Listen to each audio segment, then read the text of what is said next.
Hello everyone and welcome back to Let's Play ActRaiser 2. In the last part, we completed several more stages defeating the demon deception in the process, and now we're in the dungeon at Gratis. This stage is a gigantic labyrinth filled with several dead ends, several instant death spikes, and other death traps in very, very crowded passageways. You might remember, I believe last time I was talking about how much I dislike the skull enemies that act like Medusa heads out of Castlevania. Them and the ghosts, like we just saw there, are the biggest offenders of that type of thing in the game, where they'll just spawn in pretty quickly, and if you don't react immediately, you're just going to take some really silly damage. And then there's times they just pop out of nowhere like that. This stage is at its hardest on a first playthrough, though, all the same, because since it is a labyrinth, once you know the way to go, it's not as bad. With that said, there's definitely still some moments I'm not fond of in here. But with that, let's now read the manual's description of this region.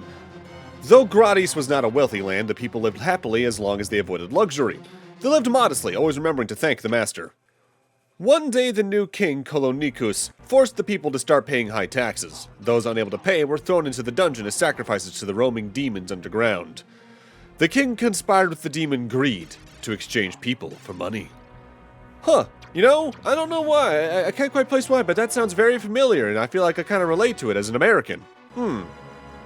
At this point, though, I do want to start going over some of the more key people in this game's development, which, if you're familiar with Quintet's history, some of them are going to sound pretty familiar, but I figured I might as well anyway. For instance, this game's main director was Masaya Hashimoto.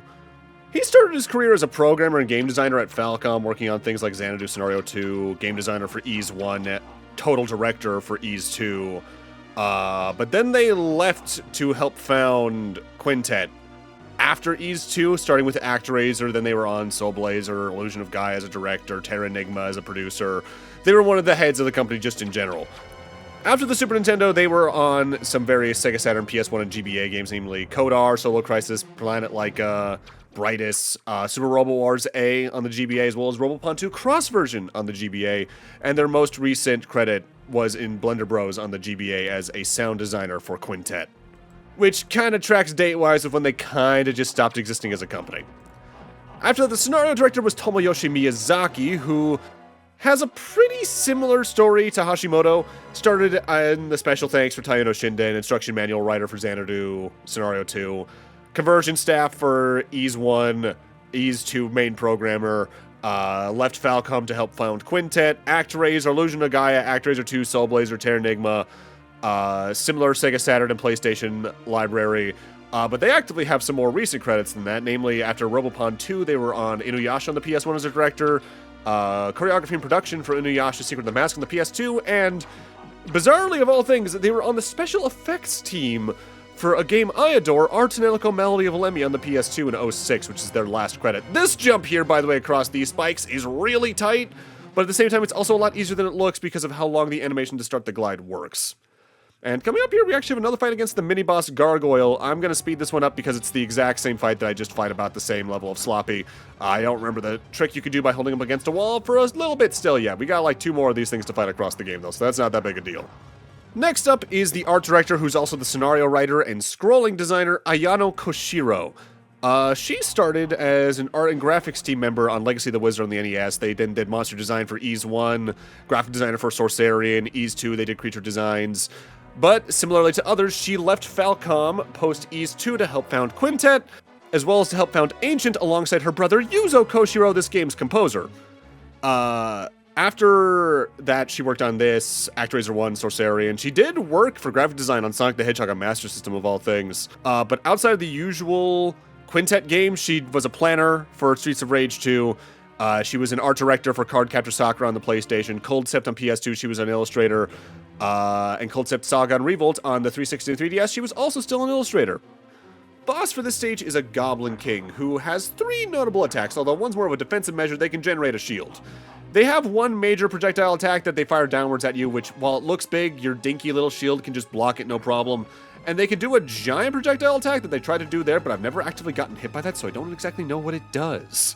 Because frankly, while their sprite is small, they're easy to kill, as with most bosses, with just a couple of raging bombs. Halfway done with this area already, let's go outside, see what the angels have to say, and then head into the second act for this region.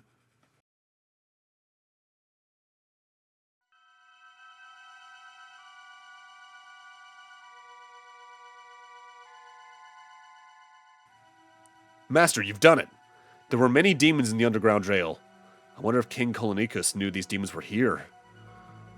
I believe the king secretly made a deal with the demons. Master, let us go back to the town. Alrighty. People were released from the prison. People are still paying high taxes. Something strange is happening in Stormrook, where King Kolonikos lives. People say that they can hear the sound of a dragon coming from the castle. Master, the castle is located in the west of town. Let us go there. This is Stormrook. This castle is full of gold. I sense there are many demons here. I wonder what happened to King Kolonikos. Master, let us go inside. Alright, time for another castle stage.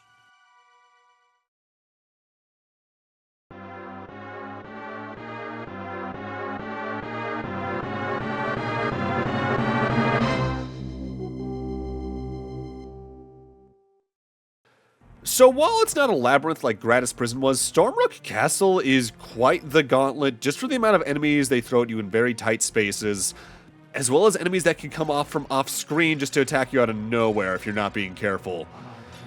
At the same time, though, nothing is really new here that you need to worry about. Every enemy that's here we've seen before, every mini-boss that's going to be here we've seen before, because there's at least 2 mini-bosses.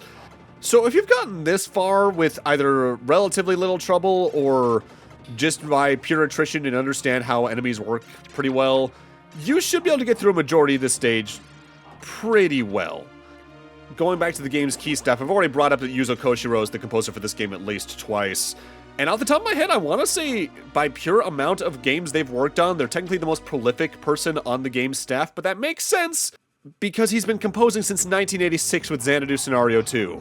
I've done LPs of several games Yuzo Koshiro has done the music for, Ys 1 and 2, for example, on the original soundtracks, Revenge of Shinobi, ActRaiser, Sonic on Game Gear, I think he did some rearranging for. Game Gear Shinobi 2, he was a composer for. I think he was also on Shenmue 2, Portrait of Ruin, I think he did some arrangements for through Ancient. Streets of Rage 2, he was the main composer, which, God, I love that game soundtrack so much. Entry in Odyssey 3, I believe, as well. Kid Icarus Uprising, Project Cross Zone, Persona Q, I think. And if memory serves, some of his more recent projects are things like doing additional music for Metaphor ReFantazio. He was back for Shinobi Art of Vengeance, I believe, and I think he's on Eartheon, which came out just in like the last month or two. Absolute masterclass of a game composer, in my heart, absolutely up there with people like Koji Kondo, Nobuo Uematsu, Yoko Shimomura, and Motoi Sakuraba. Just absolute fantastic work on all bounds. I don't think I've heard any of those people put out a really bad soundtrack, really. But that said, I did mention that Ayano Koshiro did multiple roles for this game. So did Masaya Hashimoto and Tomoyoshi Miyazaki. Miyazaki specifically is also the scriptwriter for the game. Meanwhile, Hashimoto is the main programmer as well. In fact, the next person that's new in the main credits is actually the object programmer, who's Shigemi Kita. They are credited on 7 games. They started as seemingly a programmer for Soul Blazer as well as Illusion of Gaia, then they were on this. They were a game designer for Robotrek, they were a programmer on Terranigma, they were a Quince Head staff member, so presumably a programmer as well on Solo Crisis for the Saturn, and their final listed title was a game for the Hatsume Boy Kanipon cartoon on the PlayStation in '99 as a game designer.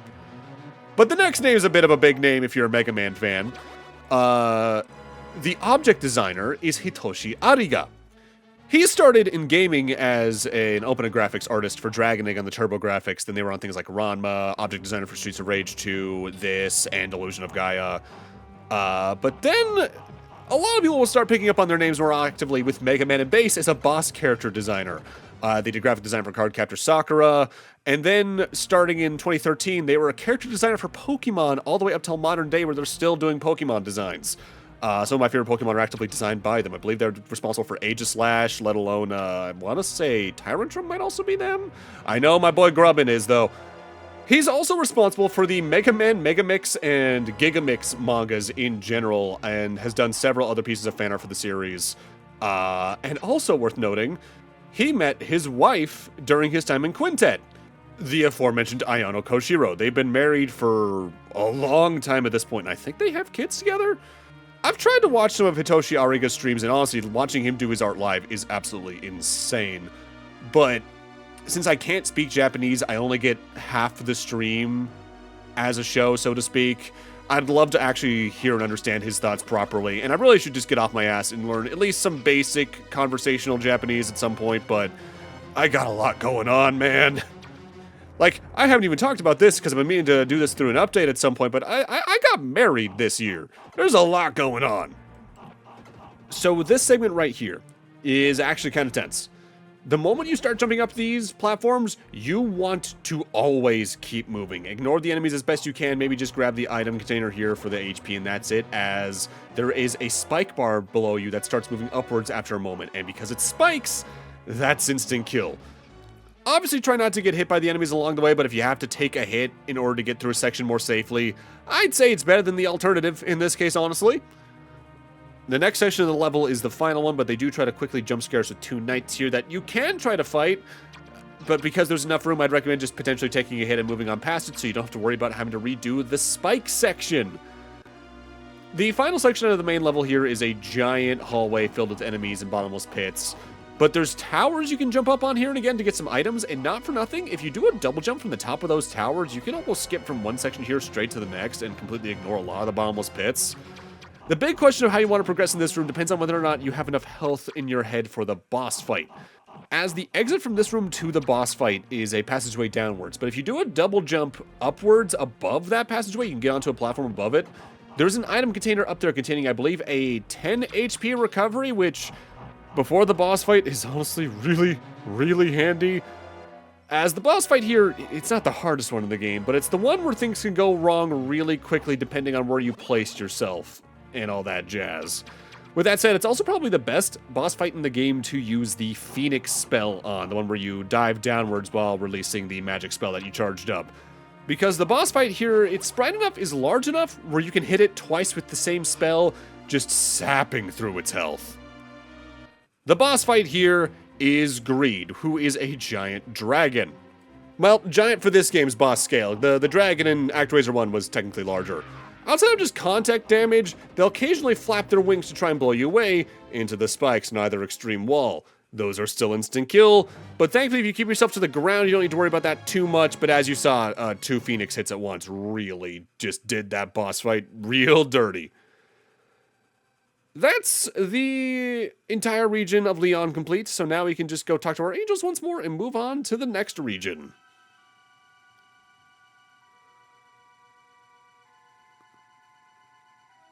Master, you've done it! King Kolonikos made a deal with the demon Doom to get a lot of money. The demon Doom poisoned the king's mind and changed him into a dragon. The king, seeking to become rich, made his own people unhappy. He must be lonely. Well, now he's dead, so not really lonely anymore. Life for these people is returning to normal again. The demon controlling the king has vanished. The only problem in this town is the struggle for money. Once people started creating money, trouble began to arise. People believe the more money you have, the better a person you are. There is some unclean air coming from the east. Let us go investigate. Worth noting, while you can largely do any region in this game in any order, Humbleton coming up here will only open up once all the others are cleared. This is the start of Endgame. This is Humbleton. The people of Humbleton are very civilized. Master, they're devising a preposterous plan. They are trying to become masters themselves. They are constructing a tower to try and reach the Sky Castle. I wonder when they will stop being so reckless.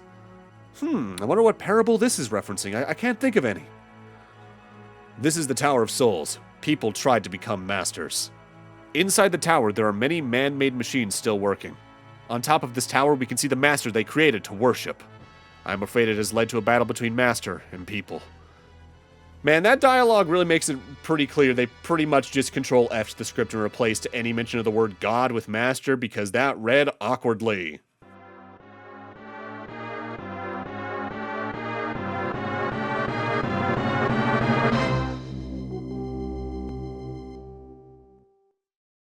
Welcome to the Tower of Souls. This is far and away the hardest level in the game, but not for the reasons that some other levels might be considered the hardest. There's no real bullshit mechanic here. There's not even really that much of an instant death chance compared to other stages. It just throws a shitload of things at you, especially in its final act, so to speak. With that said, because we are climbing a tower, there's always the actual threat of falling all the way back down to the bottom from a high up place if you mess up a jump or get hit in a bad spot. And this stage also sucks for that. Pretty much every enemy here is actively a machine though. These giant wiry robots you can just combo to death pretty quickly, but you need to be careful of the little cannon enemies because they can actively aim diagonally.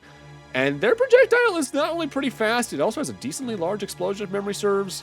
The rotary spike machines, though, you can just jump over and they're not that big of a deal.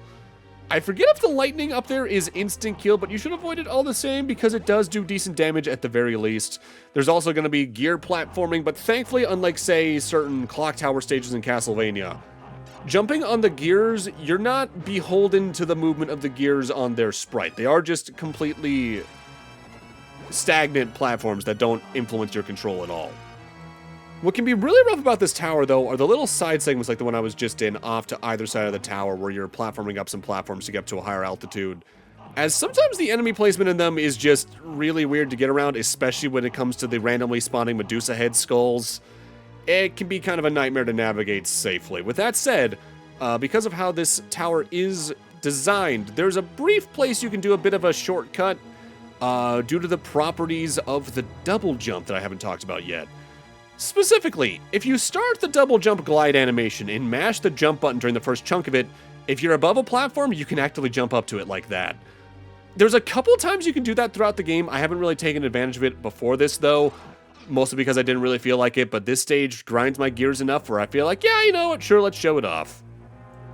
Towards the top third or so of the tower, we're going to be dealing with these little minecart platforms you have to jump on.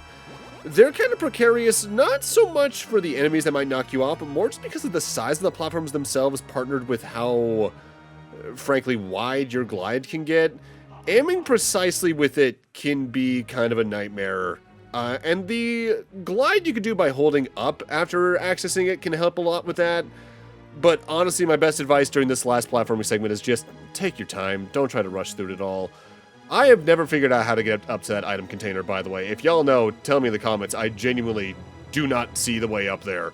Unless maybe it's jumping from a higher up place. I'm not even sure if there's a place you can get to in the top left. Mind you, most of the time whenever I play this game, I just get to the top right where the door towards the boss fight is and just take it and ignore everything else. Although not for nothing, this stage does end with a little bit of a surprise, barring the main boss fight, but we'll talk more about that in a moment. In the meanwhile, something I actively learned during this LP, specifically the European version of ActRaiser 2 was published by Ubisoft, which is a weird little thing this game has in common with Ape Escape 2 of all things, where the American version of that was published by Ubisoft instead of Sony for some reason. And it's not like Enix wasn't publishing games over there at the time anyway, because Terranigma was the same year, and that was Europe exclusive outside of Japan. So, Through this door is the thing I was talking about a moment ago, though. This stage has a boss rush. Specifically, though, it's only against mini-boss type enemies. For instance, the first one here is against the Venus Flytrap from Diligence. After this specific fight, though, I'm doing the usual and just speeding it up and playing music until we get to the main boss fight here, because we've seen all of them before. We know how to kill them. And while this type of mini-boss rush is new to ActRaiser 2, similarly to ActRaiser 1, let's just say it's not the only boss rush in the game. With that said, let's hit some music.